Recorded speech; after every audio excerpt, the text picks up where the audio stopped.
Dubai സർക്കാർ പെൺകുട്ടികൾക്കായി സംഘടിപ്പിക്കുന്ന അന്താരാഷ്ട്ര ഖുർആൻ പാരായണ മത്സരത്തിൽ മികച്ച പ്രകടനം കാഴ്ചവെച്ച ഇന്ത്യൻ മത്സരാർത്ഥി ഹരിയാന സ്വദേശിയായ സഅദിയ ബാനുവാണ് പാരായണ മികവ് കൊണ്ട് ശ്രദ്ധേയയായത്.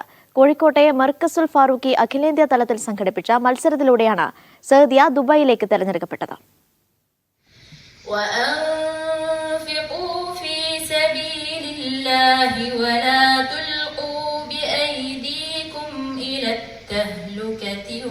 ദുബായ് അന്താരാഷ്ട്ര ഹോളി ഖുർആൻ അവാർഡിന്റെ ഭാഗമായാണ് ദുബായ് സർക്കാർ ഷെയ്ഖ ഫാത്തിമ ബിന്ത് മുബാറക് അന്താരാഷ്ട്ര ഹോളി ഖുർആൻ മത്സരം സംഘടിപ്പിക്കുന്നത്. Yemen, Ireland, Thailand, Guinea Bissau, Sierra Leone എന്നീ രാജ്യങ്ങൾക്കൊപ്പമായിരുന്നു ഇന്ത്യയുടെ സഅദിയ ബാനു മത്സരിച്ചത്.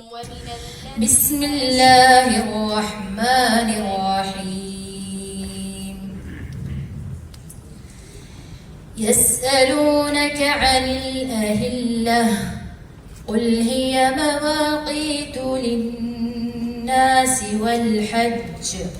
വിധികർത്താക്കൾ നൽകിയ 5 ടാസ്കുകളും ഒരു തെറ്റുപോലുമില്ലാതെ സഅദിയ പൂർത്തിയാക്കി. ബിസ്മില്ലാഹിർ റഹ്മാനിർ റഹീം.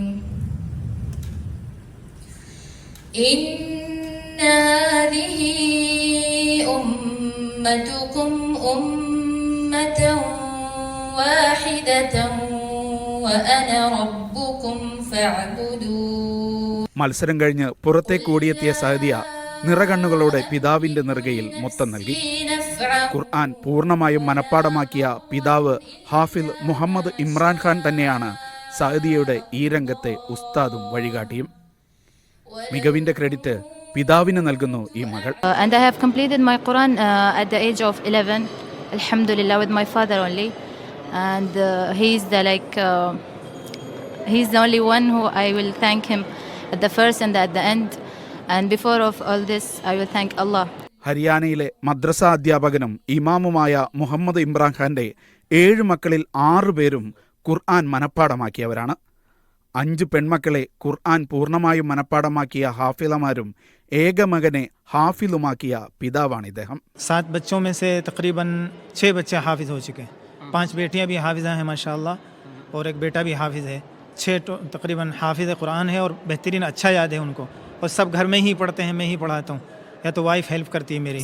കോഴിക്കോട് അബ്ദുൾ റസാഖ് അൽ ഫുർഖാനിയുടെ നേതൃത്വത്തിൽ മർക്കസുൽ ഫാറൂഖി സംഘടിപ്പിച്ച അഖിലേന്ത്യാ ഖുർആൻ മത്സരത്തിൽ 70-ലേറെ ഹാഫിളമാരാണ് മത്സരിച്ചത്. അതിൽ ഒന്നാമതെത്തിയ സഅദിയയെ ദുബൈയിലെത്തിച്ചത് മത്സരത്തിന്റെ നിലവാരമുയർത്തി. ഏറ്റവും അനുഭവിച്ചൊരു സന്തോഷം, ഈ പെൺകുട്ടികളെ ഖിറാഅത്ത് നമ്മൾ പലപ്പോഴും എവിടെന്നെങ്കിലും കേട്ടു എന്നല്ലാതെ നമ്മളെ ഇന്ത്യ രാജ്യത്ത് നിലകൊള്ളുന്ന പെൺകുട്ടികളും ഖുർആനുമായിട്ട് ബന്ധപ്പെട്ട് ഒരു പക്ഷേ ഞങ്ങൾ പരസ്പരം ജഡ്ജിമാർ പരസ്പരം അഭിപ്രായപ്പെട്ടത് ഒരു പക്ഷേ ആൺകുട്ടികളെക്കാൾ ഒരുപടി മുന്നിട്ട് നിൽക്കുന്ന പെൺകുട്ടികൾ എന്നൊരു അഭിപ്രായത്തിലേക്ക് വരെ ഞങ്ങൾ എത്തിക്കഴിഞ്ഞു. ഏതായാലും അൽഹംദുലില്ലാ ആ സെമി ഫൈനൽ 15 പേരിൽ നിന്ന് ഞങ്ങൾ 5-6 പേരെയാണ് വീണ്ടും ഫൈനലിലേക്ക് തിരഞ്ഞെടുത്തത്.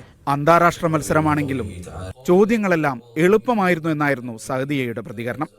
Very easy, very very easy. Alhamdulillah.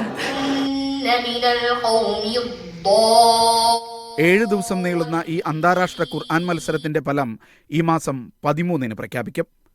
Shinod Shamsudheen, media 1, Dubai.